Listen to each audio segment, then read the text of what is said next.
Ni hao, this is multifunctional na 38-in-1 bike tools, guys. Ito, nabili to ng ex-boyfriend ko sa Shopee. Ay, nalaglag pala.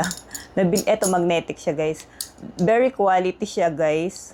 Kung makikita nyo, ayan, maganda to. Meron din siyang pangtanggal ng gulong. So, 38-in-1, lahat ng hanap mo ay nandito na.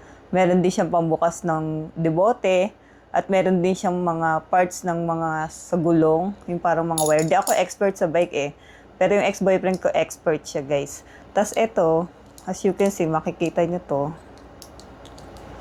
Ito siya, guys. Oh, ayan. Ito naman, pang ano daw to ng ano eh.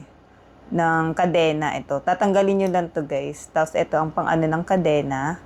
And then this one is sa wrench ng bike nyo. Ayan. May mga sizes na din siya. And then this one is sa disc brake naman. Ayan. Lahat ng ano, nandito na. Compact na siya, guys. 38-in-1 na siya. Ayan.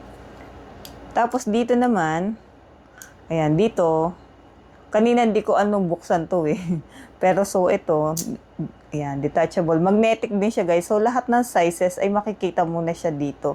Wala ka nang ibang hahanapin pa. Lahat na nandiyan na. Ayan, maganda to pag nagta-travel ka sa malayuan. Maganda to kapag nasiraan yung bike, guys. So yun lang. Hala lang, share ko lang. Nasa 300 plus NT to, guys eh. Pero meron din daw nito sa Shopee sa Philippines. Yun lang, guys.